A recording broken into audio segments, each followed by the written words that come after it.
அனைவருக்கும் வணக்கம்.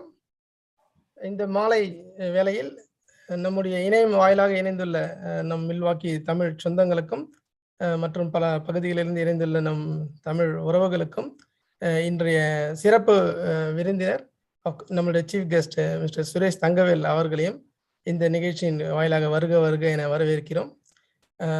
இந்த நிகழ்ச்சி அஃப்கோர்ஸ் நம்ம லாஸ்ட் இயர் நம்ம கேரியர் கைடன்ஸ் காலேஜ் ஸ்டூடெண்ட்ஸுக்கு நம்ம வந்துட்டு காலேஜ்ல இருந்து அஃப்கோர்ஸ் ஸ்கூல்ல இருந்து காலேஜுக்கு போகிறதுக்கு எப்படின்ற மாதிரி ஒரு கைடன்ஸ் நம்ம கொடுத்துருந்தோம், ஒரு ஓரியன்டேஷன் கொடுத்துருந்தோம். ஸோ நம்ம அதனுடைய ஒரு தொடர்ச்சியாக இந்த வருஷம் நமக்கு நிறைய ரெக்வஸ்ட்டும் வந்திருந்தது, ஒரு கரியர் கைடன்ஸ் பற்றி ஒரு விழிப்புணர்வு கொடுங்கன்ட்டு. ஸோ அதனுடைய முயற்சியாக தான் நம்ம இந்த நிகழ்ச்சியை நம்ம கொடுக்குறோம். ஸோ இது வந்துட்டு நீங்கள் ஆல்ரெடி நீங்கள் ஜாப்ல இருந்து வேற ஜாபுக்கு ஸ்விட்ச் ஓவர் பண்ணுறா இருக்கலாம், இல்லை நீங்கள் வந்துட்டு படித்து முடிச்சுட்டு நீங்கள் வேலை தேடுறவங்களாகவும் இருக்கலாம், இல்லை நம்ம H4 ஸ்பௌசஸ் ஒரு பிரேக் விட்டுட்டு நம்ம நெக்ஸ்ட் என்ன பண்ணலாம், எப்படி நம்ம நெக்ஸ்ட் இப்போ எங்கேருந்து நம்ம கண்டினியூ பண்ணலாம், அந்த மாதிரி நீங்கள் இருக்கிறவங்களாக இருந்தாலும் இந்த ப்ரோக்ராம் கண்டிப்பாக உங்களுக்கு ஏதாவது ஒரு வகையில் ஒரு உங்களுக்கு ஒரு ஒரு ஒரு முயற்சியை கொடுக்கும். நீங்கள் இதை பாருங்கள், நிகழ்ச்சியை பாருங்கள். உங்களுடைய கேள்விகளை வந்து யூடியூப்ல வந்து நீங்கள் பதிவு பண்ணுங்கள். நாங்கள் Q&A செஷன் அப்போ நாங்கள் ரிவ்யூ பண்ணுறோம். இப்போ நான் வந்துட்டு இந்த நிகழ்ச்சியை தொகுத்து வழங்குமாறு சுரேஷ் அவர்களையும் நம்ம ராஜா அவர்களையும் நான் அன்புடன் அழைக்கிறேன். ராஜா வாங்க, ப்ரோக்ராம் எடுத்து செல்லுங்க. நன்றி, வணக்கம். நன்றி யுவா. அனைவருக்கும் இனிய மாலை வணக்கம். இந்த மெய்நிகர் நிகழ்ச்சி வாயிலாக உங்கள் அனைவரையும் இந்த வேலை வாய்ப்பு வழிகாட்டுதல் நிகழ்ச்சிக்கு வரவேற்கிறோம். வேலை வாய்ப்பு சார்ந்த பல்வேறு விஷயங்களை இந்த நிகழ்ச்சி வாயிலாக நாங்கள் பேச இருக்கிறோம். இன்று திரு சுரேஷ் தங்கவேல் அவர்கள் நேரலையில் நம்மோடு இணைந்துள்ளார். திரு சுரேஷ் தங்கவேலை பத்தி பேசணும்னா அவர் நம்ம பொள்ளாச்சிக்காரர். அவர் தமிழ்நாடு பொள்ளாச்சியை சேர்ந்தவர். He is a founder, president, and CEO of Wisdom Infotech, an IT company, an augmented reality company located in Brookfield, Wisconsin, and Chennai, India. He also served as a director for Milwaukee Metropolitan Association. Okay, now let's welcome Mr. Suresh. Vanakkam, Mr. Suresh. Vanakkam. Can you tell us about you, your company, and what motivated you to start a successful business in US and in India? Okay. Ninga sonna madri, I think, yes, I have a couple of companies that I started. But what made me to start abdin pata, I'm not sure, maybe it's in our family. We have been, my mom was a motivational factor in having a business. It was inserted when I was a little young. But maybe I should say when I was 15 years old, 15 வயசு இருக்கிறப்போ is when I used to read ஒரு book இருக்கும், ஒரு wisdom ஒரு சின்ன book வரும். And when I was little, I used to read that. So I always think about what do I need to become when I grow up. So I created a company name called Wisdom. I don't know what it is, but I wanted to create a company name called Wisdom. So that's how my company started. But I don't know what I'm going to do. But eventually things have changed like many other folks. Study, college, work, and then I immigrated here in the 90s. And then eventually at the time when I came up, I was looking for the right time where I can be independent. And so I started the company as myself. So as many of them, I was a software engineer myself. And then software engineer and become a software developer. And then I just created my company developing softwares, just one man developing softwares. And slowly it started. This was something during the dot-com burst. And when I started, the dot-com has burst. And that's why I started. When everything goes down, I started my company. There's a lot of learning curve. Eventually, I went through the ups and downs. And it's been quite a journey of 20 years. In the past decade, I came across a new technology that is going to be forthcoming for the new future. And I came across this technology called augmented reality. I made some research and I found that this is something promising, and so I invested, and I found many other product ideas, and eventually started creating the second company. So there I am right now in the past 20 years of some experiences that I've gained. I probably can help the community and others to share my experience if that can be of a help. Now I'm on a journey. I live in Brookfield. It's been like 25 years now. I'm living, but all my origins back in Polachi. I was born, brought up, almost all of them. Yes. Great 25-year story. So let's get into the program. உதாரணத்துக்கு என்ன எடுத்துக்கோங்க. I completed my degree in India. I have no work experience at all. How do I get started? Okay. Just before getting there, maybe I'll just gives hints on what is the current situation. So currently in the US population, it's, I would say, considering the many other countries, obviously it matters for most of us because we are in the United States.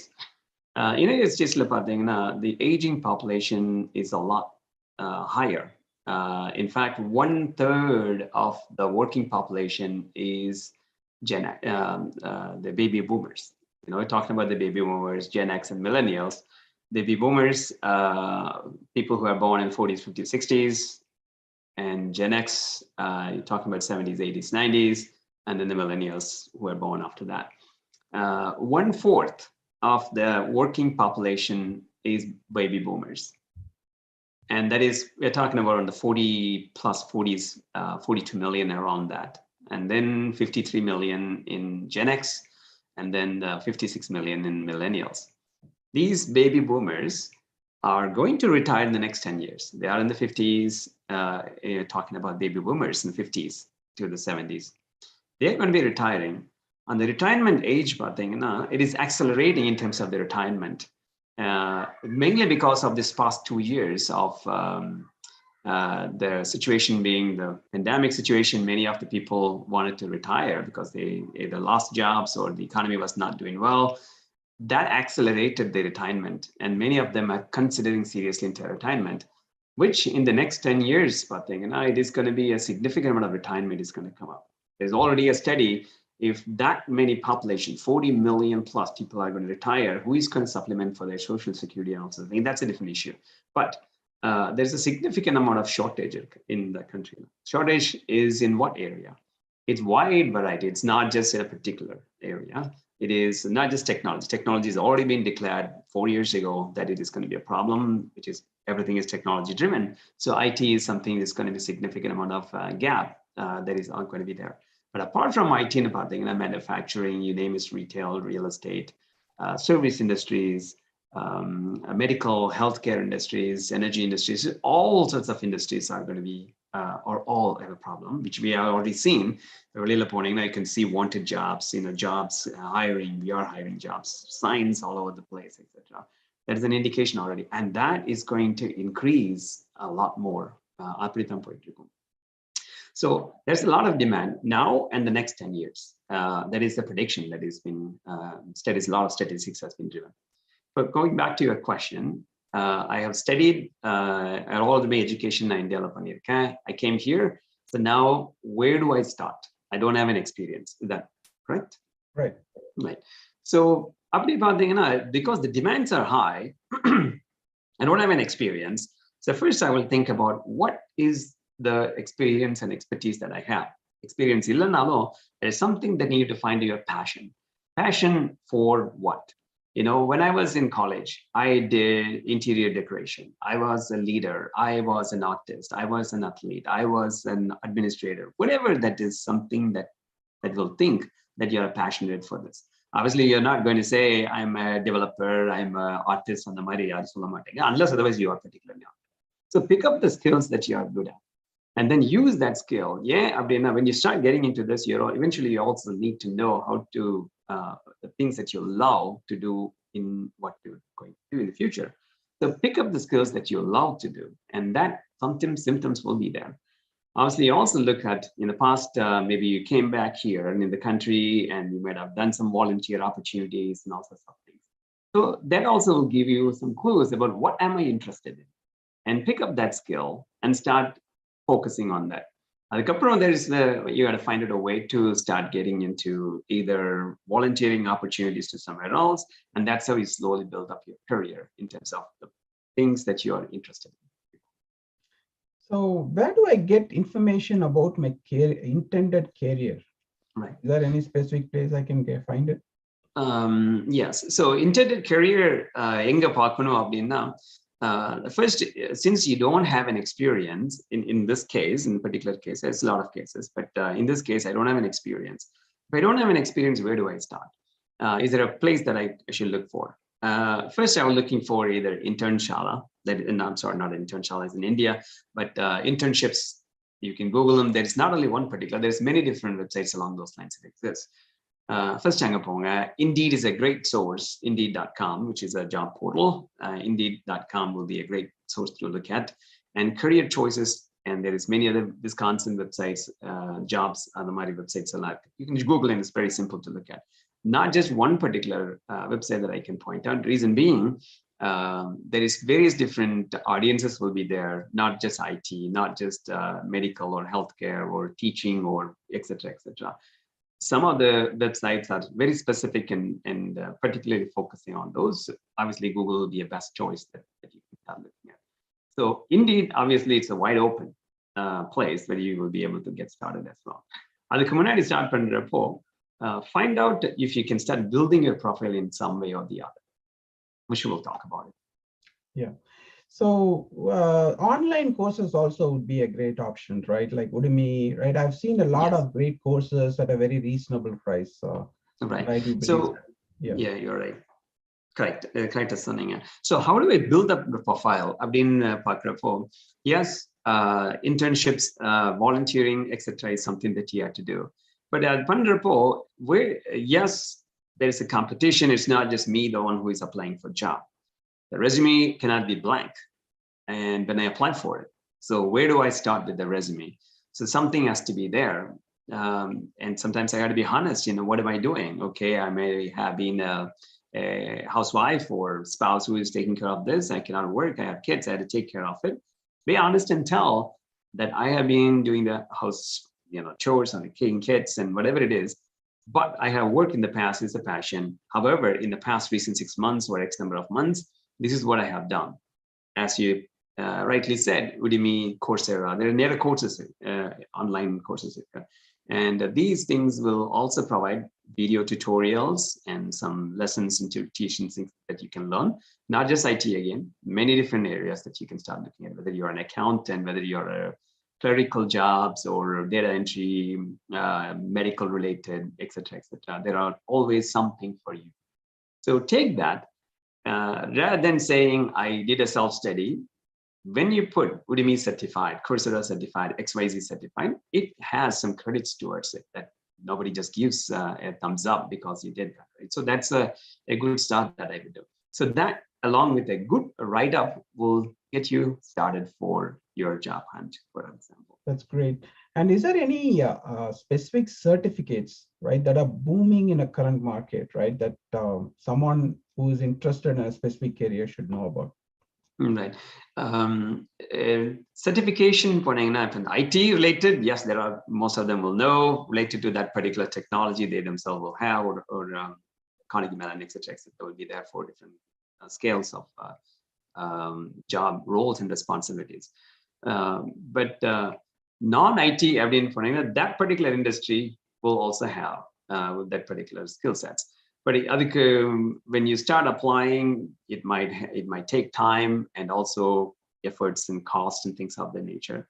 But in the Udemy, Coursera, it's very simple and easy. So you can always get that first, that you can get that, and eventually start looking for the specialized certifications, which comes into time, efforts, and also something. So that's what I would just recommend. Yeah. So actually, you touched upon the internship program. But I'm wondering, like, how to approach an internship program in a company. Many of us, we would not know the route. Is there a specific route we can take? Yeah, one, you can look at the internship. There is careerchoices.com and many other websites, as I mentioned about.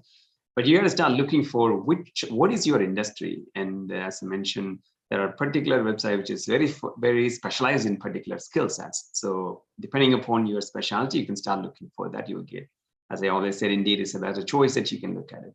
But it is not that you are just graduate, just coming out of them. So where do I position myself? Your resume has to shape up. And maybe we can talk about how do we shape up your resume. That is one of the things I think might be needed. Before applying, where is my resume that is out there? So resume writing is also something that you should be focusing on before you start applying. Resume writing, when somebody applies to our company, I don't have an experience and I'm applying for a job, I always look at what is that you are looking, what is that you have? Are you a person of creativity? There are certain elements. Communication is one aspect of it. And then the communication doesn't mean that you are very good in English speaking or something of nature. It is more about how clear in terms of how you articulate things. That is what's the most important things. Not necessarily that you have an accent, and none of those really, honestly, it doesn't matter. It matters is how clear in terms of you verbally and speaking is something people can understand. That's a major thing that you should look at. And communication, collaboration, that is a second aspect of it that people look at. Creative thinking is another aspect. When I'm giving a task, can you take care of ABCs? That means I know what you mean is alphabets. I know ABC means after that comes D, E, F, G, H, I. I'll figure it out and I will do it. And the critical thinking has to be there. And the critical thinking in this, those are the 4 or 5 fundamental things that almost most of the job industries lack. And if that individual can prove that in the resume, in the conversation, it will take care of it. How do I prove that in the resume? You had to show that examples and experiences in whatever that you have done in your past, whatever that may be in your college days. Put that in there. In the college days, I happened to do this. What this? I was responsible for doing this. It led to A, B, C, D, E. So narrate the storyline in the resume. That will help for the other party to understand. It's a storytelling. These are certain things that I would do. So when I look at a resume that comes to me, for example, a starter who comes in, I'm not always looking for an expert. I'm looking for somebody who is a go-getter. Go or not only just she or he does it, but something goes beyond. And the qualities are something which is important. Does the resume reflect in those things? That is what's the most important things. If you can start writing those, plus supporting skills about the pseudonym and all sorts of things are supporting elements in Vishna, it kind of gives me a hint. This is an individual who is not going to sit idle. This is an individual who is proactive.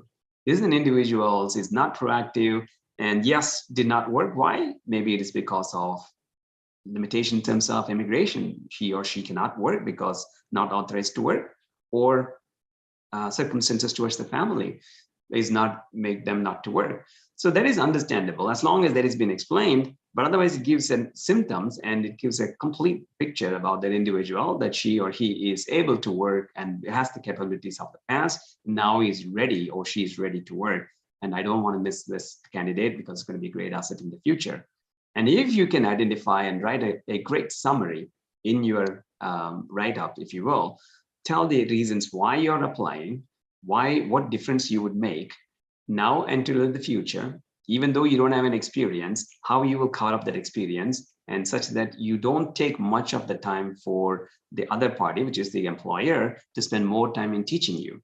Because no employer will want to spend their time teaching somebody who may not be their fit, etc. However, if they see this is an individual who is going to be a great asset for me in whatever the department it could be an accounting department, it could be a supply department, it could be clerical, it could be whatever, it could be technology or research, analytical, etc., etc. On the area, if you can position that, why you are going to be special, etc. So, for example, in your college students, college apply pandram, they had to write a summary, an article that they had to write when they wanted to submit to a college, to get a college admission. And the Madri, if you can write a small, nice summary, it will stand out. That's the first thing, because the resume is the first thing that people see, not you individually. And the resume stands out, it becomes automatically easy for them to shortlist and talk to you. I hope we will talk more about how to give an interview, but that's the first thing that you will need that.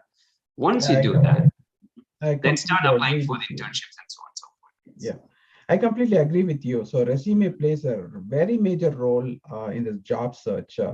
Also, right, all these recruiters, they get hundreds of resumes, right? So they really don't look at each and every resumes. They just run through a keyword search, right? And select a few resumes which they would take a look, right? So essentially, I think you have covered most of it, but I just wanted to ask if there's any additional thoughts around, preparing the resume to be more competitive without job experience. Right. If a major organizations, these days, in the olden days, today even majority of the people still do that. They look for the keyword search, as you perfectly said. Let's say HR department is responsible to advertise, collect resumes, shortlist, and off of those hundreds of resumes, shortlist them and give to the decision maker or the interviewing panel. They may not be an expert in terms of whatever the skills that the decision makers or the other departments is looking for. All they know is, yes, they get the job descriptions, off of those keys are the keywords that you look for, and that's what they've been trained to. As you rightly said, keyword search is so they will search for the keywords. If these keywords are in the resume, great, I'm going to shortlist it. And then I will speak to them if they are asked to speak to them and take it as a second stage of the filter.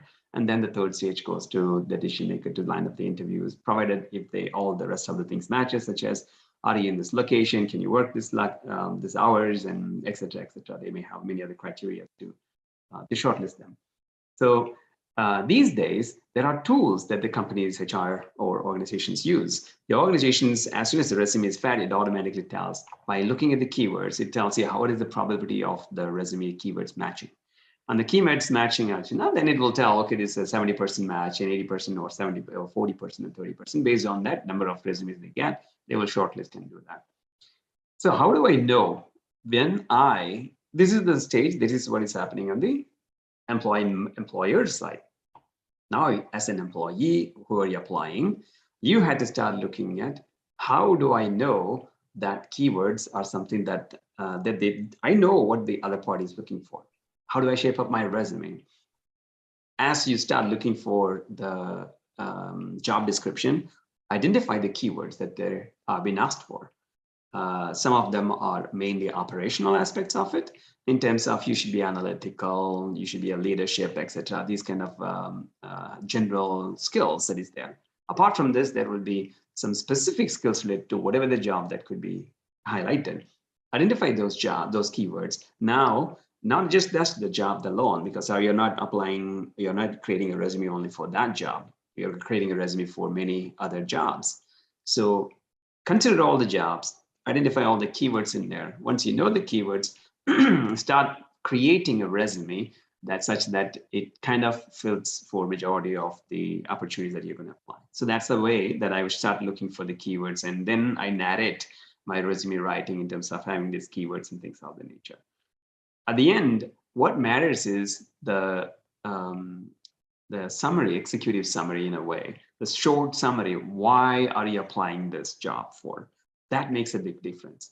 I mean, today's job market, yes, there are a lot of resumes that come up when an advertisement is done. But what stands out is somebody who takes a special attention, took some time in writing these, and when they apply. When that resume is reached, that creates a special attention. If you look at that, there's only hardly like 5% or even less than that percentile of their resume. So the responses as an employer will see those kind of replies, that only 5% of the people who would have that special attention writing why are they fit for this position, why the employer has to hire, what is the interest and motivation for the employee to work in the company. And the motivation factors, then it tells, rather than me chasing for somebody else who just throws up the resume because I'm applying for all over the place, hit for everything, versus this is an individual paid attention to me and my company, my opportunity. So I would need to, and that makes them, that this is an individual who be committed. And even if the committed employee does not have the skills, I probably will spend time to train them up and bring them up to the speed. That kind of a signal that you're passing into the other party for them to think through. So these are some of the things that I would start focusing on. Great advice, Mr. Suresh. Now that I have to apply for the job, right? So of course, like we go through some fair friends referral. What are the other ways that we can apply for a job? Okay. If you're a starter, as an example, there are somebody who graduated, no experience, and worked maybe in India and came here, a lot of gap and starting. So there could be different criteria, variations in there. So even if I don't have, first, as soon as I know the passion, I know what I'm going to, or what my passion is, what I'm going to work for and what I should be working for. Build a foundation, as we talked about, in terms of getting the Udemy courses and experiences, etc. Even if you don't have the Udemy courses or you don't know where to start, then where do I go? I would choose the volunteer options. There's numerous volunteer options that are out there. There is a website called Volunteer Search, which is one of them, but many of them that exist as well. Right, let me quickly look at. I don't know the exact website, but there is something in Google, like you can search him, there's volunteer careers, etc. It will give you the nearest volunteer opportunities in your community. If you're living in Milwaukee, Brookfield, wherever you are, you will find out. Look for those volunteer opportunities and start applying. Yeah, this also helps you to build up your profile in many other aspects of it. Why? Saying that this is an individual who's not going to be sitting inside the home and not doing anything, versus even though he or she is a mom or does not have the ability to work, not authorized immigration policies, etc. But she's not a person, or he's not a person who is going to sit idle. He's a person who is active personality to taking care of maybe an organizing and heading a community event. And in school programs, she was the one, or he was the one who was managing this event. She was a volunteer president, secretary, and so on and so forth. These kind of things tell them this is an individual who has not just the time that she's utilizing creative personality, but volunteer opportunities, and taking that ownership and responsibility is also a job, which tells that this is an individual who takes the work seriously and is an organization. Volunteer organization has to function properly. And they have to have all those processes, timings, and etc. that they has to be maintained and has to function well for the organization to grow and function effectively. And if that person took an ownership in terms of particular responsibility, whether it could be a secretary or financial or organizer, whatever it is, that also tells this is an individual, even though not paid, but exactly the same individual is the one who has all the things that we talked about: communication, collaboration, teamwork, creative thinking. So this is an individual I should look at. So that's the thing that I would start building in. Now, when I start applying for the jobs, I look at what is my passion. Let's say, for instance, even if we look at manufacturing companies, because that is one of the biggest company organizations of course, in Milwaukee and around, because we are a lot of manufacturing organizations in and around here. Manufacturing companies has a lot more opportunities in today's world. If we're only talking about manufacturing, first thing comes up to our mind is it is a field job. It is a hard job. That is not what I'm made for. I'm not fit for it. Which is not true. But there's a lot more of those supporting jobs are out there. Not just IT, not only IT, but there are lots and lots of other jobs are out there as well. And today's manufacturing jobs, in various different aspects, they're able to hire people who does not even know how to speak English. That's the kind of a demand to train them up and get them to that level as well. So manufacturing is one aspect that I would start applying. Put your passion in your resume, and that is something that I would look at. If you have an experience in different country where you have immigrated from, most likely in India, put that experience, see how that experience could be put to use for that company, wherever you're applying for. So when you're applying for 10 different companies, take time to write personalized messages for different companies. I'm pretty sure that you will have a great probability of you being considered. That's a great point. Not many of us will know that, volunteering also adds some weightage to their resume. That's a great point. Now that I have an interview scheduled, how can I prepare for an upcoming interview? Okay. First, before I started getting it, yes, you got excited. You start looking for the interview. Call has come up. Now, I will look at what is it expected. Read the resume thoroughly, the job description thoroughly. Find out what is the roles and responsibility based on how the jobs are written down, very well written down about the company, roles and responsibilities, qualifications and benefits, etc. So read that thoroughly. Now I will also start looking for similar type of jobs or similar type of candidates who are working in me. Who are they? I will start looking at the LinkedIn. I will look at the LinkedIn and start looking for all the descriptions about people who are working in them. What kind of things that they have written about their own roles and responsibilities, etc. It also gives some clue about what is it needed in that company. And number two is people who may have graduated, grown up from that level to the next level. Read about them too, etc. About again roles and responsibilities. Either I will make a study, and then I'll study about the company by itself. Where did the company started? Where did the company grow, etc. What does the company do in terms of? And then as the interviewer calls for, by the way, you have an interview, so and so, I would go back and ask them in the phone calls, can I speak to you for, before the interview, I'd like to speak. Maybe I know you have scheduled next week, etc. Ask them and ask them for who is going to be the interview? What is the interview going to be? Is it going to be in person, virtual? What am I expected? Is it okay for a formal, informal, casual, semi-casual, whatever that you wanted to ask about this? That's one aspect of it.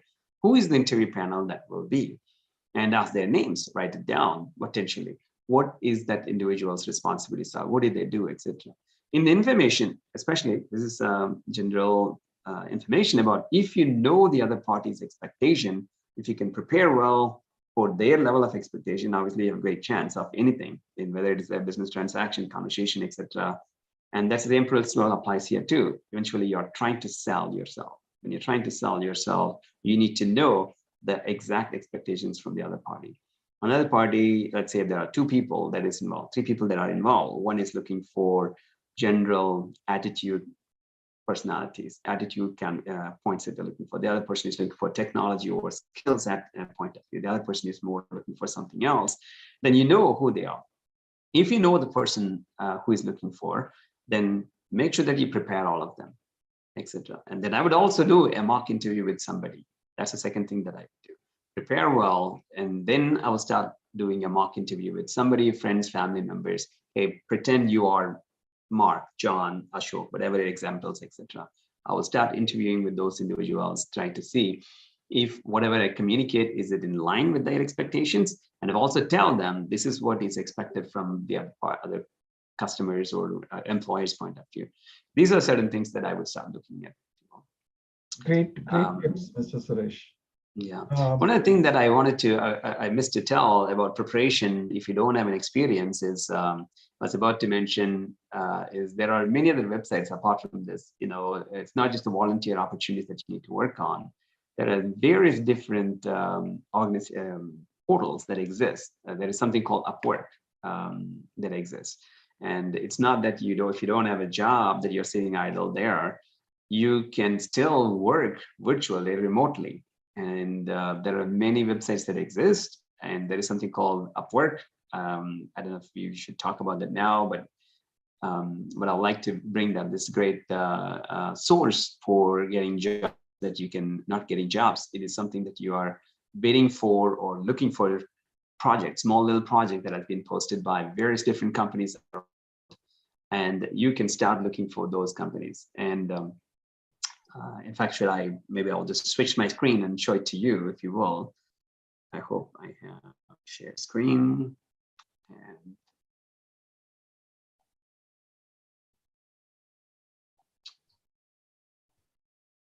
bear with me a moment. All right.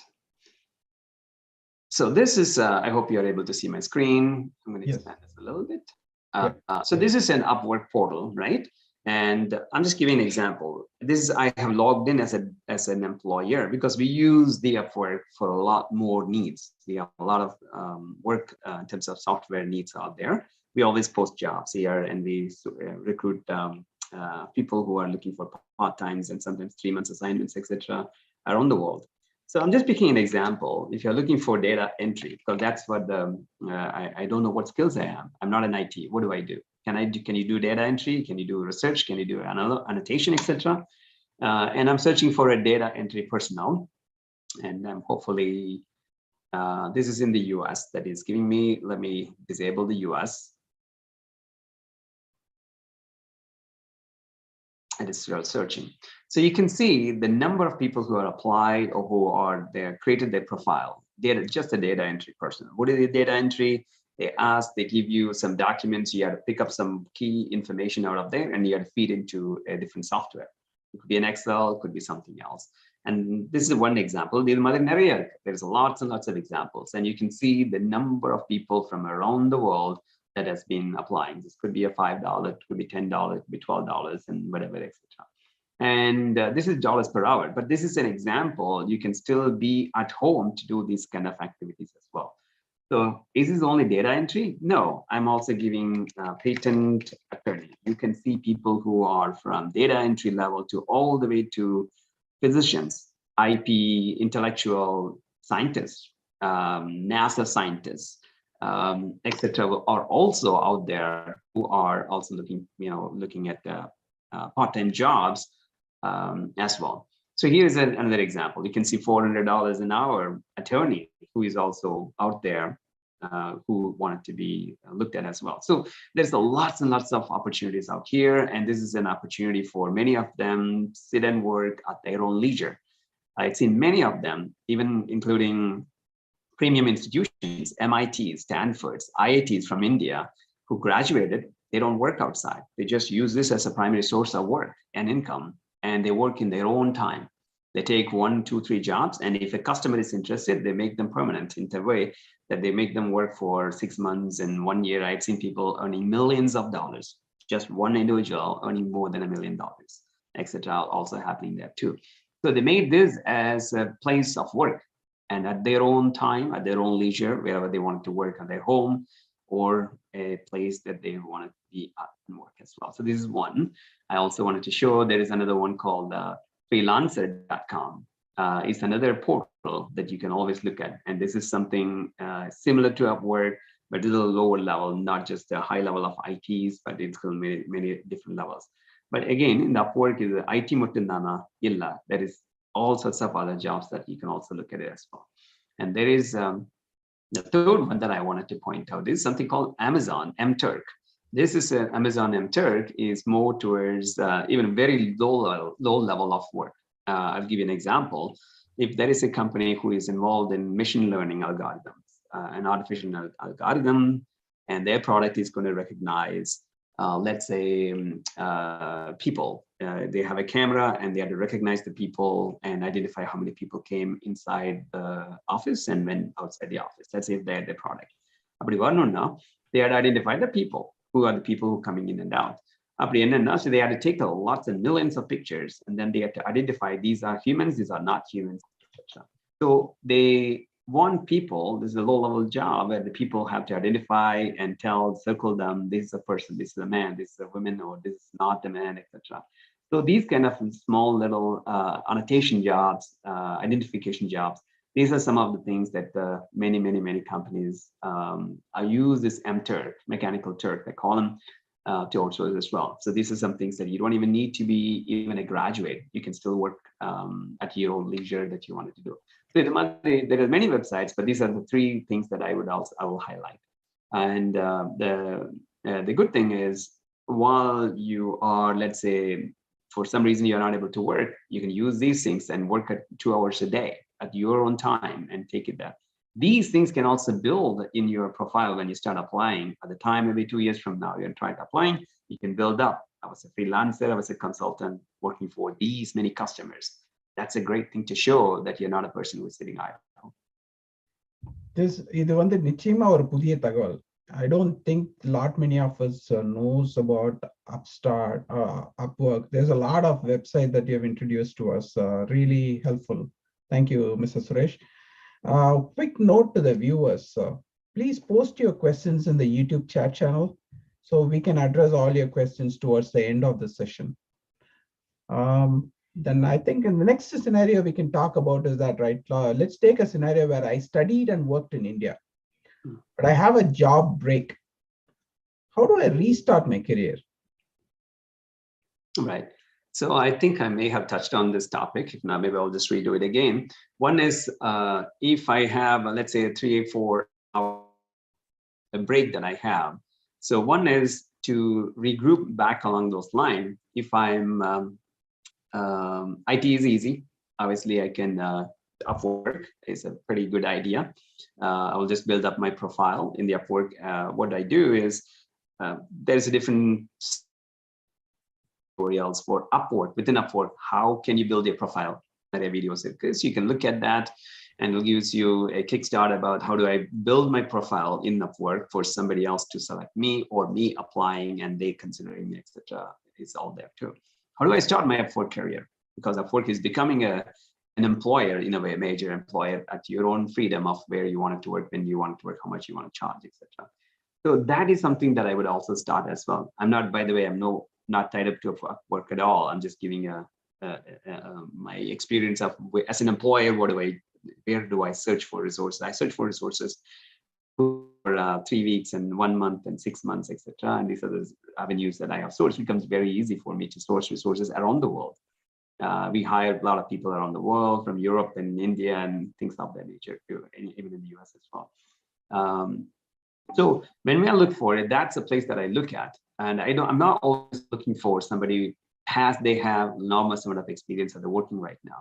But if you have an experience in there, highlight those experiences, but you don't need to say that I have a lot of gap and I did not work for the past 5 years, etc. All you have to position is, I have this much of experience. Unless explicitly asked, you don't need to say that I have a gap of 5 years, etc. Mention this is the experience that I have and what you can do. And that is something that you should also start positioning it. I'm a person, I will be able to accomplish A, B, C, D, E. And when you start applying for that particular job, you can tell how and what is your approach that you would do. And you can also de-risk in their point of view.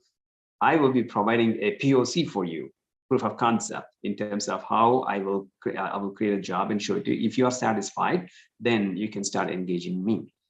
Or I will create this and show it to you. And then if you are satisfied, interview me.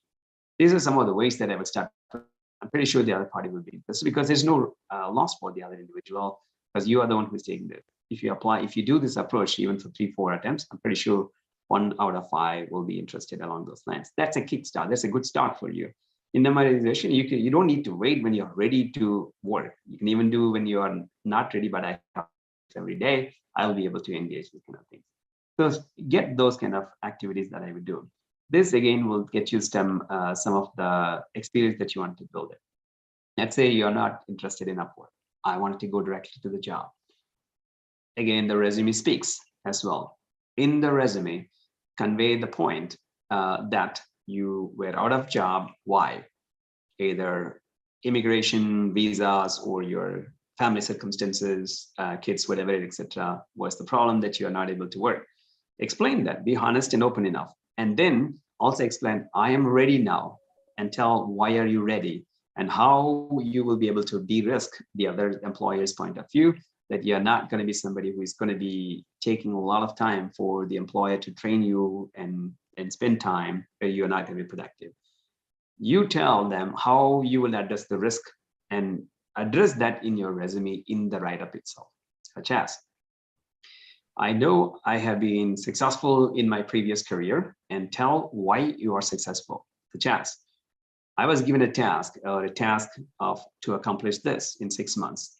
And I overcome the difficulties and I achieved this. Not only this, I proactively worked towards doing this other things that I did, extra things that I did beyond what is expected out of my employer or my supervisor. These write-ups will tell that this is an individual that who is going to go beyond. இதெல்லாம் வந்து highlight பண்ணீங்கன்னா, it will kind of position yourself as something of a person who is going to be doing something beyond of what is expected, or can be a person who can be easily trainable.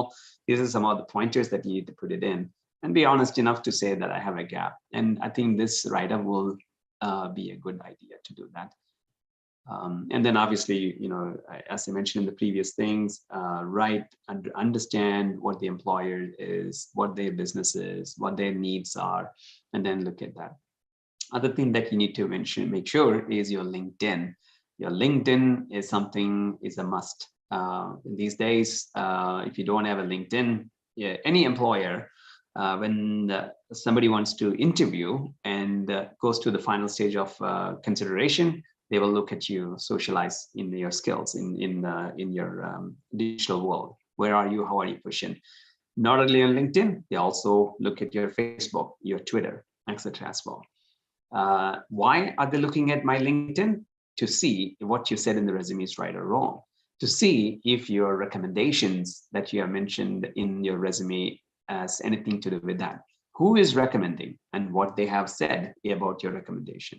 These are very important things that they look forward. Why are they looking at Facebook? To see what is your personal activities look like.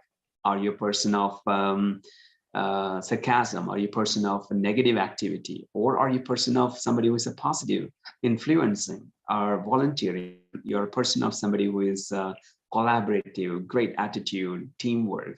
These are some of the things that also will reflect in different ways. And this is an individual I want to have in my team, because this is an individual who is more of a teamwork and collaborative and always looking in the positive directions, and I would like to have. And so those are some of the things that you need to make sure that you have those things. As you had seen, if an individual who is always criticizing and about something, somebody, that kind of tells a personality of a different attitude, and employers will also make a note of. Yeah, these are great points. I have a general question. How can I build on my strengths and identify my weaknesses?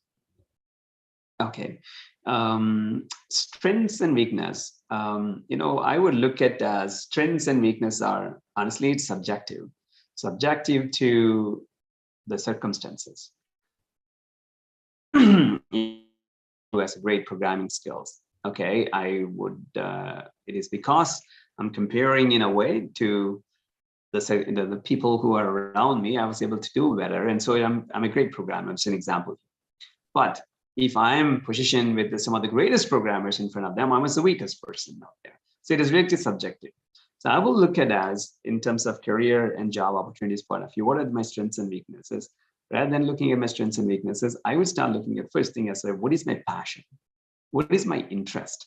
And why I should look at the passion and interest is, even if you have a weakness, eventually you will find out a way to improve upon, because that's a passion of yours. And you will start working towards, whether it's the extra hours that you put in, because sometimes you don't even know how the time went. You forgot your sleep, forgot your food intakes, etc. But you are so passionate that you are looking at it. That is something can happen only when you are interested and passionate in it. Not just because you wanted to be a greatest artist, but you have no interest in passion and you are asked to do artists. It's not going to be something that you would do, etc. Right? So I will look at that as the first thing. So it's subjective about interest or strengths and weaknesses. In my opinion, it is very personal and subject to the circumstances. That's what I would do. So again, I would always look at maybe the circumstances have forced you to become inactive for whatever it is, and that is what psychologically you're feeling. I'm weak. I'm not that, etc. That's okay. Maybe that's the circumstance. That's past. Don't think about that in the past. Now it's a time for you to get up. Now start looking for getting your action, a person of doer, person of a creative person of somebody who is always doing something, an active personality, whether internally, home, volunteering, whatever, etc. Try to do that. And if you are home, if you have kids at home, see if you can volunteer in their schools and communities, and if you can position all these things, and also is a great start to start looking at breaking up the weakness of a mentality or an impact that you may have, thinking about yourself that I'm weak in this, I'm not doing anything, etc. No, you can get out, you can go out and be part of the community outside, and that will help you to overcome whatever the weakness that you may have seen that yourself that you think that you are. Good point. Have another question, more generic. How can I make myself stand out against competitors? Okay. One is as an employer, I'll give examples of, let's say 3 people apply, and many applied. We shortlisted 3 of the individuals, and now who we should be hiring. This is a great individual who knows skills that the individual has. All skills that he has, everything that is in them. The second individuals, yes, he has the skills, but mediocre. And the third one is kind of, 40% skills that they have, but it's a great attitude. Great attitude in terms of go-getter, learner, commitment, all the qualities that are there. Plus, I can see this collaboration, which means team work, ethical in terms of how they are sincere in terms of what they do. All these things are being reflected as part of the interview that is out there. The first person that I talked about, all the skills, all the certification, he has it, etc. But his resume says that 2-year jumps and 1-year jumps and all sorts of things, etc. The way he communicates, etc., is also something that I can feel it. As an employer, I will look at, is this an individual that I hire? Can the individual stay with me for at least 2 to 5 years? I mean, today's in the United States, they will always look for long term. Obviously, that's what the situation is. But it's not like people expect 2-year jump. It is maybe in India and the IT field it's different, but in here they'll look for long term. Can this individual stick around with me, with the company for 5 years? because I'm going to put in my investments in terms of training and all sorts of things. And to see an individual grow up in the career, except to go up in the roles and responsibilities I look at it. When I look at all these aspects, I might be gaining a short term, but I have a pain because after 6 months or 1 year from now, I will go back to the same thing that I need to look at. If my needs are short term only, I might be looking at this individual. If my needs are long term, I look at the third individual who, even though do not have that particular skills, but they have the rest of the qualities. And so probably I will give that opportunity. So you as a candidate, your responsibility, not only in resume, but in how you convey and position yourself is those things that you need to convey in terms of communication. As I mentioned, is not about how you speak. It is about the clarity that you write and convey the points. These are some of the things that I would do. And then the other things are about critical thinking and critical examples that I talked about when somebody gives them ABC, write ABCs, meanings it's not that means, and I know what you're figuring it out. I'll figure out a way to get this done. Give examples. I go beyond what is expected, learn those things, and I'm a person of accomplishment and things like that. So see if we can narrate with an example, practical example. So these are some of the things that you can talk about: critical thinking, how you are innovative in terms of solving a problem, etc. Those are the things that will make your position there in terms of competitive things that stand to stand. Obviously, there is a lot of other interviewing skills. Obviously, hopefully, we'll talk about. This is a great tip, Mr. Suresh. In this modern times, right, in this modern world, how do I best network? I think this is a major point. There's a lot of ways that we can best network. Can you throw some light on that? Yeah, I'll do that. Just before that, one of the points about interviewing skills, I always wanted to tell the other individuals is when somebody personally tell me, first, obviously, as I talked about in the past, making sure that you are prepared for the interview, making sure who is in the interview panel. I always, especially in today's world, there's a lot of virtual interviews. I would always take my pen and pencil and have the writing pad right in front of me. When I introduce myself, I would also ask the other party to introduce themselves as well to me. Why? So I know who is who, even though I have done my background work in their LinkedIn to see who is going to be the interview panel. Sometimes you don't know who is going to be in the interview panel. Is you can know who the interview panel, who the other side is. Let's say A, B, C. I'll write down their name, designation, what their roles and responsibilities are. When I give an interview, I would always tell them, Mark, here is your question. Is that correct? Okay, yes. Ask them, repeat their questions, and then you answer that questions. Why? Because that tells that you are a person, you are thorough in terms of understanding what is needed. And then you explain it to them. And after ask Mark, is this something that you are expecting? In line with what your expectation is. Why you ask that is in case if your answer is not satisfied, there is a chance other party would say, kind of yes, but I was expecting something more. Really, tell me more. What is exactly what you're looking for? So that's an opportunity for really understanding what is that they are looking for. So you might be able to address that immediately saying, I understand, Mark, that you're looking for ABCs, but here is what I can tell you. I don't have ABC, honestly, but I'm not a person that, given a chance, I will be able to fulfill that, and tell me why you will fulfill that, etc. This is an opportunity that you have to address this right away. So Mark is happy, this is an individual, I will look at it. And why? If you don't, you are Mark, this is an individual who does not have these skills. You are scored low because they're looking for the next candidates and next candidate, etc. But this approach will make you, this is an individual who addressed my concerns, even though the individual does not have that skills. So you have a higher probability that you are out there. So always try to personalize and ask these questions, Mark or John or Ashok or whatever that name of the person is. Always tell them. At the end of the interview, always ask them, what is the roles and responsibilities look like?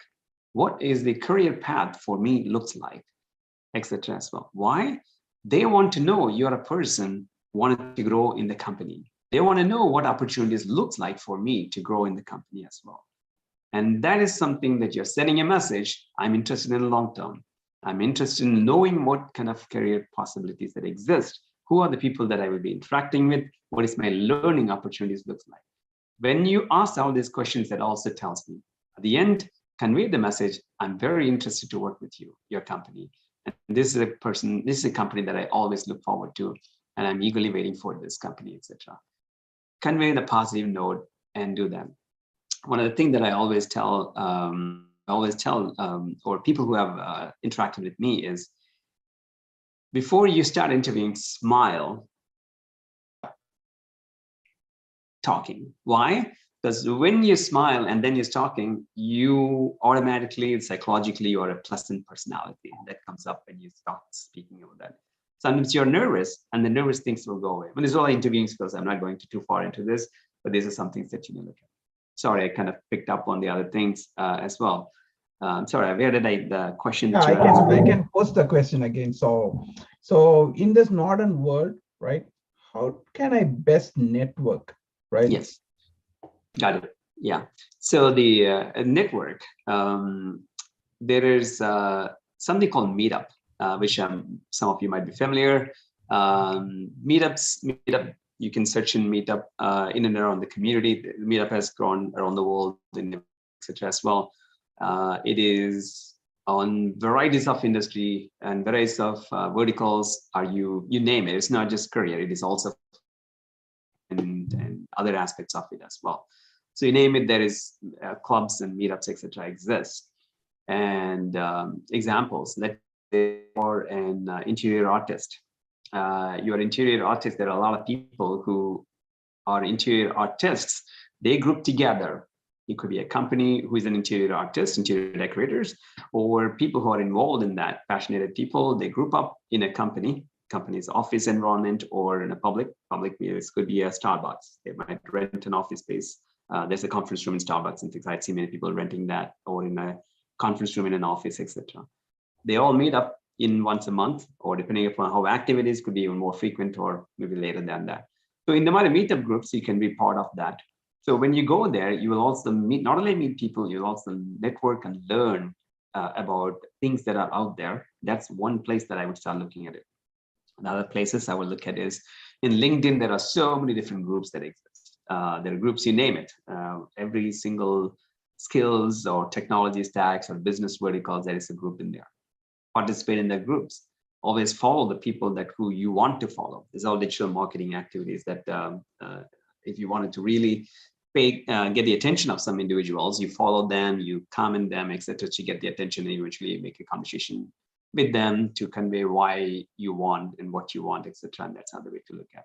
But yes, these are the other two majorly aspects that I could recommend for now. But there are many other things, but this could be a good start for you. Definitely, this is a great tips. Not many of us, I think, we lack networking. I think networking plays a major role in the job search. Thanks for the tip. So the next scenario I wanted to touch on is that, right? So due to some personal or family reason, I want to do a part-time job, like a work from home, remote type of a job, so that I can work on my own flexible time. But I think you have already covered a lot of aspects, how to gather your experience, right? So I think that will apply to this as well. But I just wanted to hear more if there's anything in additional that you wanted to add in addition to what we talked about. I mean, this is one aspect. The other aspect that comes to my mind is seek out to the company's the business, whatever the work that you did. Always ask them, knock on doors and ask them, I have to. Would that be okay if I take some of this work that I'm very much interested in taking care of this? If you have a great reputation with that previous company and the employer and the supervisor that you work for, they'll be happy for multiple reasons. One, they knew that you're a person of accomplisher and achiever. They knew that you don't need to be trained. And that's where something that I could start, apart from, of course, the Upworks and the rest of them that I talked about as well. That's right. There's another scenario, if we can talk about specifically around somebody who's already working, right? Due to some personal or professional or personal life balance, I want to switch my career. Right? For example, if you want to take, like, I want to switch from IT to a teaching career. How can I prepare myself to get into a new career path? Okay. First, I will look at as if I wanted to switch from career 1 to career 2, it's a gradual thing that it depends upon what their interest level of that individual is. If the interest level of the individual, I'm done today, tomorrow I have to go to different ones, I did enough of enough, there might be some individuals along those lines. Some individuals might say, okay, I want a gradual switch because this is my bread and butter. I cannot just quit like that. You know, I have a family to run, but this is not my interest for long run. I need to switch. So the different personalities, different scenarios that comes up. So based on what the circumstances is, I will start again looking for volunteers, volunteering opportunities, taking small level of experiences that I wanted to look at in terms of the Upwork or wherever that I wanted to look at, meetups, go and meet a lot of individuals. And when they probably could be an opportunity, that is a place where you can find out opportunities, because out there you will meet decision makers one way or the other. Engage a conversation with them, tell them what your interests are. And I'd seen, for example, I'd gone to some meetups in Milwaukee. This is related to a skill related to Unity. Unity is graphics, animations, and all sorts of things. So we were trying to form a team here. This was like way back 5+ years ago. And I used to be part of the people because I was trying to create something different at that time. And I knew I wanted to get some of those individuals. This is a place as an employer, I wanted to go there. Why? Because that is a place where I can meet people who are passionate to hire. That is what my interest was. I'm not there for looking for a job. I'm trying to hire personnel for that. So as a practical example, I went there to look for individuals who are really passionate and interested. Who are the people who came there? People who are really in this industry. These are ITs who are very passionate in the Unity, that's a gaming engine that they were experienced. People who come down and talk about how they create games and different aspects of it. I also found people who are IT, general programmers, who are managers, .NET or Java, whatever it is, they were working there, and they're so passionate in gaming, so they were there as well. I've seen people who are mason, construction industry, and this is their passion, and they were there too. And eventually, I gave a job for a mason who wanted to switch his career to become a Unity developer. Why? Because it's passion. It's passion, and he showed me what are the things that he did in his part-time, in his personal time. And that made him, even though, by the way, Masons make sometimes a lot more money than IT personnel. His passion was not that. His passion was something into this. And so he came into this actually. But I found his creativity was so amazing. So he was able to attract me and do that. This is a practical example. So like that, you will find opportunities in terms of switching careers. Meetups is some place. And if you're doing virtual, meetups have become virtual now. LinkedIn groups are some other examples that you can start looking for. Yeah, I'm sure this is a great point. Really, this will motivate somebody, right, who may be working, but still they may be thinking about a different career. Let's switch gear here. I just want to touch base on somebody like, for an example, like I have an innovative business idea. I want to be an entrepreneur. I want to start my own business. What should be my next step? Right. There's different positioning of the entrepreneur, what to become. So let me start with some examples and narratives. One example scenario could be, I'm an innovator, which means I think about creative ideas, whether it could be electronics, mechanical, manufacturing, technology, whatever that could be. I have a great idea, which is a patentable idea, which is going to solve massive problems. It's going to significantly make a big difference in the society or whatever that could be. So if that is a idea that I have, there are many different larger organizations. There are many different sources that you can start looking at it. One of the sources, there's something called NSF, NASA. Of course, you can look for SBIR and SBIR.org or NSF.org. These are some of the organizations. There are many like that. Obviously, when you go to the SBIR, you will find other affiliated organizations which are associated to the government. These are federal, some other states. There are many, millions and millions of dollars are allocated for innovation, to encourage innovation within the community, within this, to encourage them.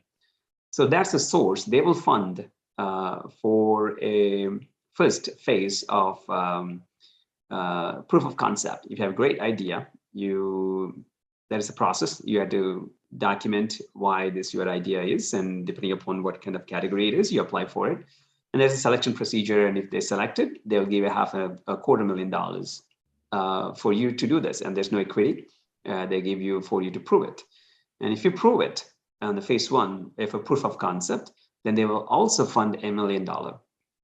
And they will also teach you how to create a business, how to run a business, how to make this product successful, how to do their marketing, and all sorts of things as well. And they all are funded by the government for free.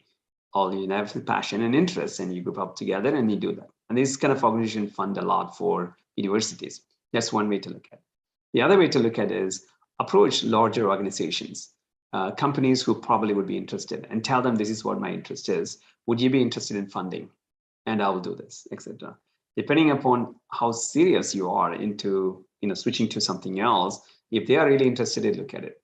The other avenues, as in many entrepreneurs, switching them by putting their own money or friends and family money, or grouping together 2 or 3 individuals, and they decided to switch, etc.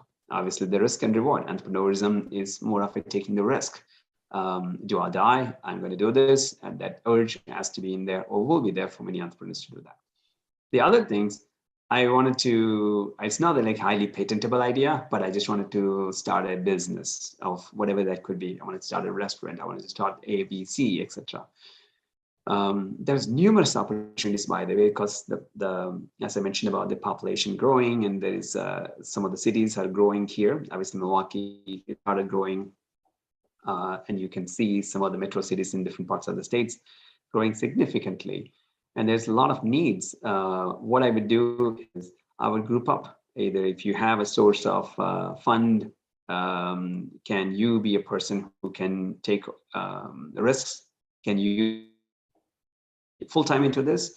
Then I would do this. Or I would group among 2 or 3 friends together, set the stage. Obviously, there's other areas of how to select the partners and things. So there's a different story. We'll not talk about it. But that's the other way that I would start looking into it. And start small and connecting with network. But first thing, this is a different topic in terms of how you start a business, etc., which is doing the market study, market research, identifying the risks and your risks and market risks and competition and so on and so forth. You do a thorough market study. And once you do a market study, find out the gaps. What is your value? How is this value is going to fulfill?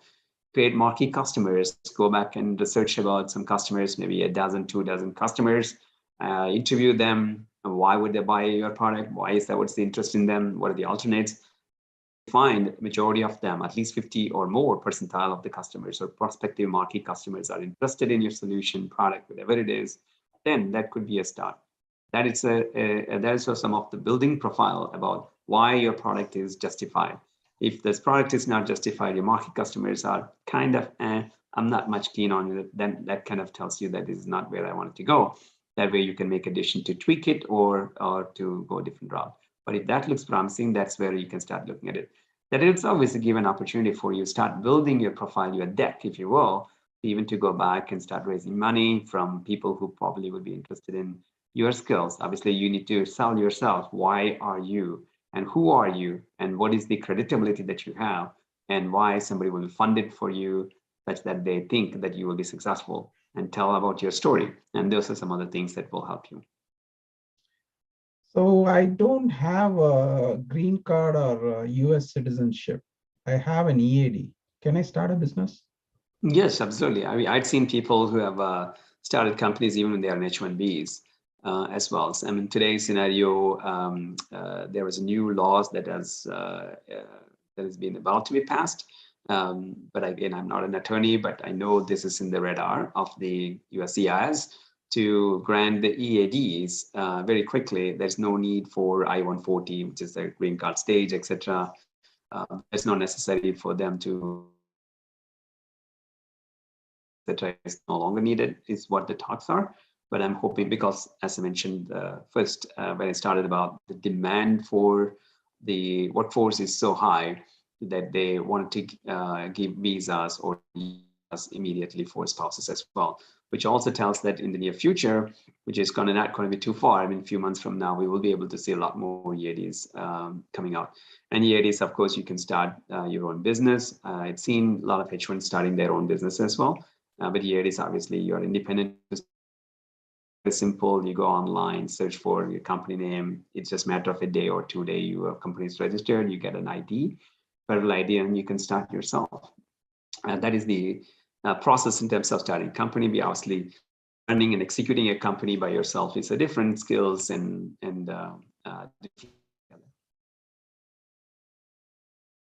I hope that explains. Yeah, absolutely. That's because I know that a lot of my friends, right, they had this question primarily. Like, people think that unless you get your green card or citizenship, you won't be able to start a business here.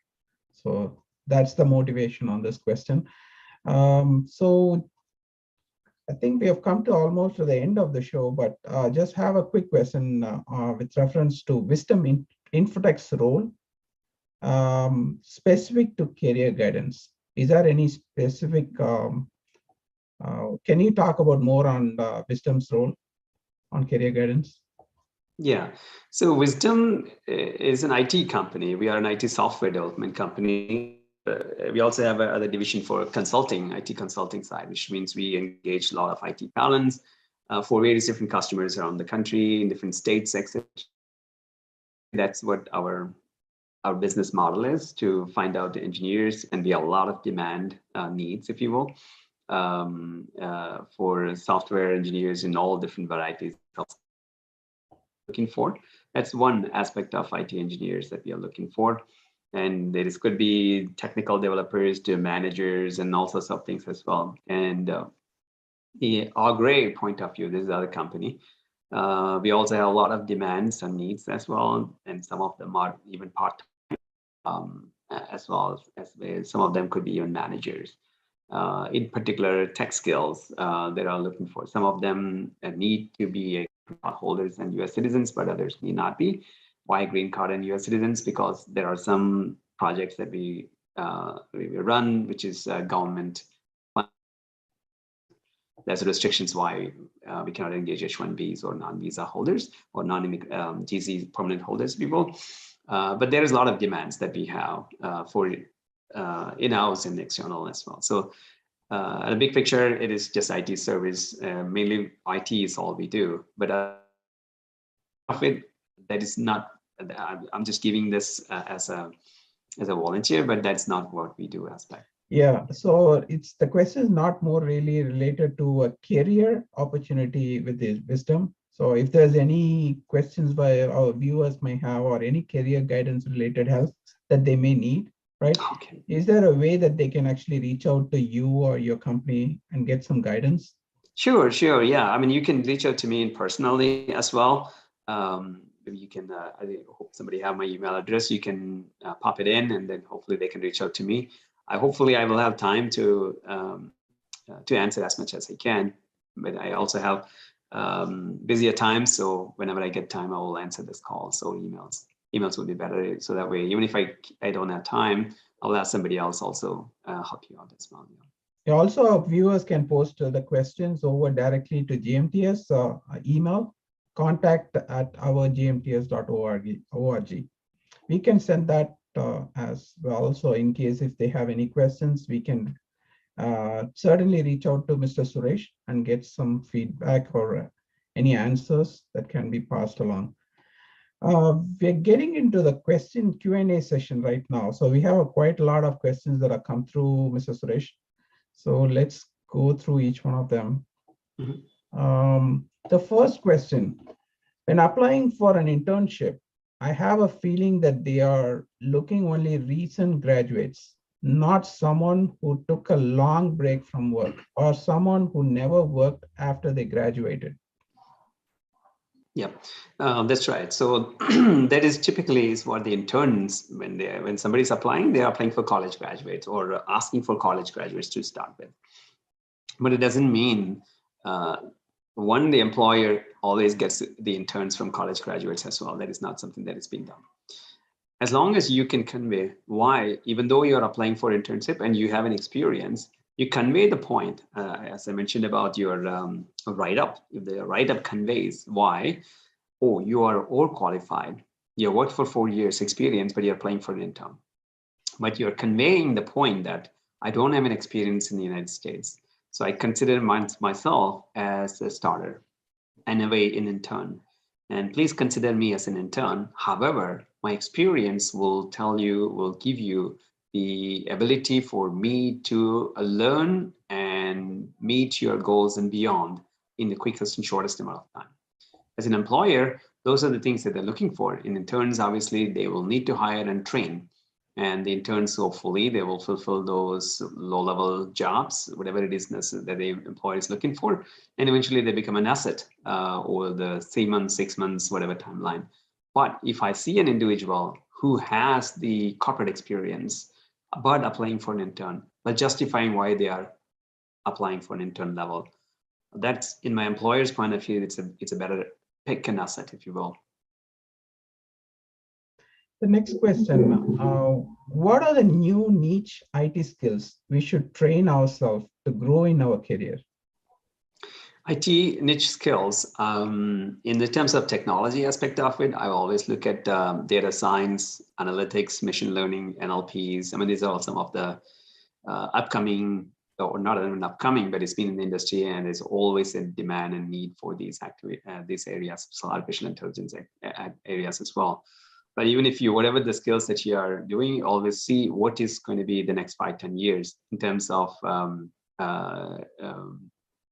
things that would be needed.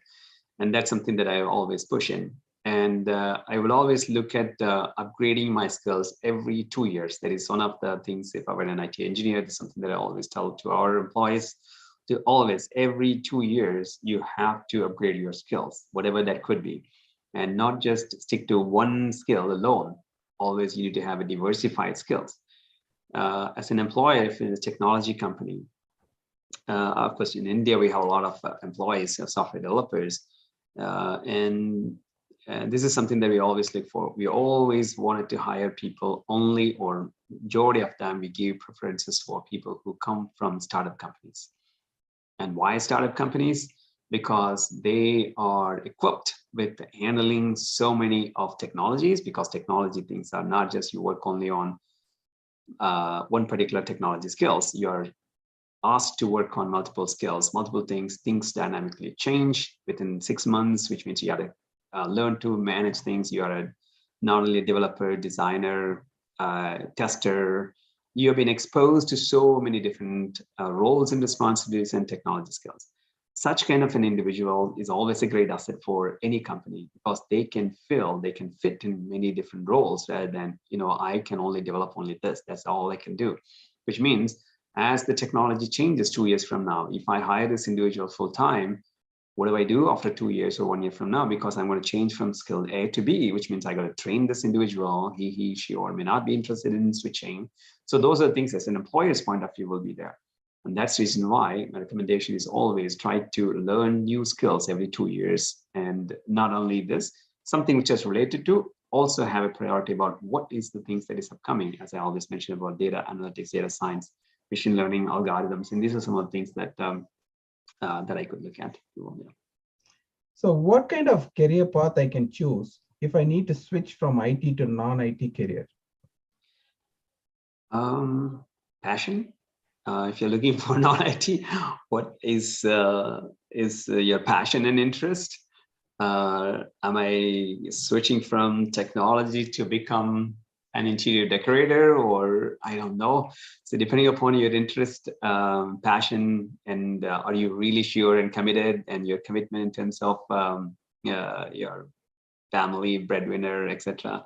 Those are the things that I will look at. And I think we touched upon the topic. I will look at all these meetups and where do I position myself to learn that and get a feeler, volunteer them, tag along with other individuals, make sure that is exactly what you wanted to do. And then that's how I will make this career switch, if you will.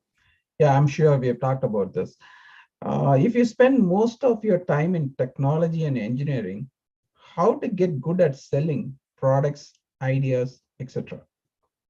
Okay, so I would always position on the other side of the party. What is the other party's expectations? Sometimes when we look at it, tech minds, not always everybody are salesmen sides. Not everybody are somebody who can speak well. Not everybody are somebody who can sell themselves, etc.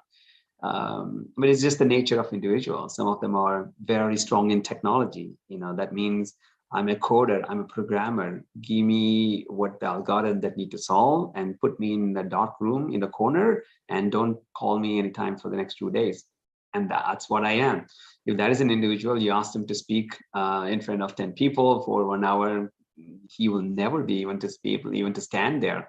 So that's an individual's mentality. So in this case, what I would do is I would seek somebody else to as a partner, if you will. If I'm looking for a business idea, then I will seek for a partner who is my weakness is I cannot sell myself, and that's something that I would start looking for. If I'm an individual, I have the one who has to do everything. Then I had to go back and start learning. And there's so many other ways. There's online and tutorials, etc. You can start learning about how can I be a speaker. And slowly you got to start speaking. First, I would start doing this in front of just friends and family. And so slowly I would start getting my speaking skills and things of that nature. Now, what do I speak in that? Is always look at the other party's expectation. What is it and why is it the other individual will be interested in? Position yourself in the other party's shoes to see why would they need to listen to you, first of all. What is in it for them? Write it down. These are the reasons why they will be interested in you. Validate this, not on your point, but maybe your friend's point of view, the other point of view. And try it out. There is nothing, I always tell, just knock on 5 doors. Even if 5 of them fail, great, I learned it. And go back and find out why I failed. Because I will fail because so and so and reasons. That is your assumption again. I would also go back and ask this individual, why do I want to ask you to give me a honest feedback? Do you think this is a product that you would be interested in? Because I'm trying to get this product out to become successful in this product. Can you give me some recommendations on this? Go and meet them. People out there, people will love to help when you ask these honest questions. Do you think this is a product that will be successful? What is that I should do if this product type is successful? Can you help me? And they will give every guidances that you can think of. So the next question is related to internship as well. How to find an internship opportunity that would consider a person like me who took a long break from work? They've just coded like 10 years or so. Yeah, I think as I mentioned about you can always look at the Upwork and other activities to build your action. First, I would look at in the Upwork and the other areas. They are not looking for did you work yesterday, as of yesterday. They're only showing your experience, what you can do. Pick up some of the projects, which is not very high in demand in terms of your skills that you may not be able to accomplish. Or even if you can, we can always seek your friends or spouses and helps to somehow fulfill that need. Therefore, you can also learn and you can also build your profile. So therefore, you can build your profile. Sometimes you don't need to go as an intern. So you can even just go and with your experience and position yourself as an experience. And even though I have a gap, here it is. I have been working for the past 3-4 months, and these are the number of projects that I have did, and here it is. And you prove it and show it to them. There's another great question. I think we have not talked about this. So I'm in H4 visa and living in USA for a long time. I don't have any good education background, not having college degrees. Can you guide me what kind of job I can get and where to find the job? Yeah, so look at as H4. I believe the new laws. Hopefully, it will come through to get the EAD. Once I had the EAD, then obviously, if I wanted to person that wanted to go out and work, I would start looking at. One of the things that I always look at is volunteering. To start with the volunteer. Why? Because that tells that individual is something who has the experience. There are people when they hire, they're looking for experience. As I mentioned, the experience of what? Experience of critical thinking, collaboration, communication, and teamwork and attitude. This is what they are looking for that kind of a position level. If they see this is an individual who has that experience, you'll get a lot of opportunities in administrative activities, front desk, recruiter, clerical, data entry, accounting, low-level accounting, etc. There's a lot of opportunity that you can always look for. That's one area that I would start looking at, if you will. The other areas I kind of pointed out is the mechanical truck, the Amazon's Turk. Even I pointed out the Upwork. You can look at it as a data entry. The annotation jobs, they give a lot of images. You have to identify and put a bounding box. It's simple things about you put in the graphical visually, of course, digitally, you just put a boundary around a particular object. It could be a cat, it could be a car, it could be things. I mean, these are some examples that I'm giving you. These are kind of annotation, they call them in the technology world. In non-technology worlds, you just identify a picture and you tell this is a picture means this is a cat and dog, etc. You tell them. This is one example of many, many, many different such examples exist. These are some of the jobs that exist. This is simple enough for somebody who does not have an education or not highly intellectual. These are individuals that can take these kind of jobs as well. So the next question, I think we have covered, but they have a specific question. I'm in H4 visa and living with family in USA for more than 15 years. I'm having science background and I worked in India, but after I came to US, I never worked and took a long break. I'm interested to work now. Can you advise as to how and where I should get started? Yes. I'm not aware of the science. Obviously, it's 15 years. Sometimes this applies for majority of them. I would say what you study is relevant to what you work, right? That's how it has become. Majority of them could be engineering and mechanical and electronics, and also things what they work is different from what they are. Sometimes that's what happens there. So I'm not sure if the science, are you looking for science related topics or somewhere as a career start, that I would start as somewhere as a data entry or administrative or a clerical or something like that. There's lots and lots of jobs. Even I would even look at any job as I just always tell there's be busy, don't be idle, and be somewhere you are useful. And that is where I would always start. If you are eligible to work, there's numerous opportunities in retails. Even looking at Starbucks, I always tell them, Starbucks have plenty of opportunity. There are Starbucks which cannot operate because they don't have staff. So why work in Starbucks? I mean, if it's maybe in India, it might be looking at what kind of job is something that you look at. But here, job is a job. You don't look at what job is highly qualified and status quo. That is not something that you should look at, because that also gives enormous amount of exposure in terms of your organizing skills, administrative skills, and things like that. That is also a good thing for you to position yourself to go to wherever you want. I have hired people who are coffee barista, and they become digital marketing analysts, etc. So you can become, if you have experience in writing, I will become a ghostwriter. Ghostwriter means they don't know who the writer is. They write in behalf of somebody. I'm a person who is a proofreader. You have a great communication skills or English skills, I can become a proofreader, which means I proofread on many other things, etc. as well. There are plenty of jobs who can be given only for US citizens or US green card holders or people who are only in the US. These are some of their lots of jobs. Why? Because there are government, there is a restrictions. You cannot, these are certain things cannot be given out of the country. And so that's some of the things that I will look at as well. So if you are writing skills or even a marketing activities, there's plenty of jobs. It's just a matter of you going and applying and shaping your skills and getting your first entry of small entry if you will take it. And for those, I will volunteer. I would even approach a volunteer organization and tell them, can I do some work for your websites? I will write in Facebook. I will write about your things in forums and articles. Give me a volunteer opportunity.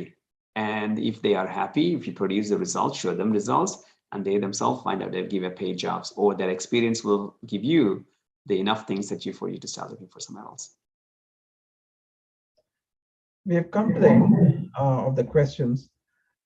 நிகழ்ச்சியோட இறுதிக்கு வந்துட்டோம். இந்த program உங்கள் அனைவருக்கும் பயனுள்ளதாக இருந்திருக்கும் என்று நம்புறோம். திரு சுரேஷ் அவர்களே, நீங்க பல சுவாரஸ்யமான புதிய தகவல்களை எங்களுக்கு பகிர்ந்துகிட்டீங்க. மில்வாக்கி மாநகர தமிழ் சங்கம் சார்பாக உங்களுக்கு மிக்க நன்றி. மக்கள் பார்த்துட்டு இருக்கவங்களுக்கு உங்களுக்கு வேற ஏதாவது கேள்விகள் ஏதாவது இருந்தா நீங்க எங்களை அணுகலாம். எங்களோட இமெயில் அட்ரஸ் வந்து contact@ourgmts.org. இப்போ வந்து வோட் ஆஃப் தேங்க்ஸ் அளிக்க திரு செந்தில் அவர்களை அழைக்கிறேன். நன்றி.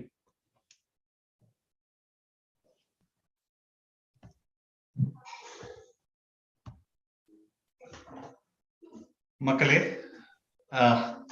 வணக்கம் எல்லாருக்கும். ஃபர்ஸ்ட் எல்லாரும் எப்படி இருக்கீங்க? ஸோ இந்த சனிக்கிழமை மாலை வேளையில் இந்த மிகவும் யூஸ்ஃபுல்லான ஒரு ப்ரோக்ராம். ஐ திங்க் உங்களுக்கு எல்லாமே ரொம்ப உபயோகமாக இருக்கும் என நம்புகிறோம்.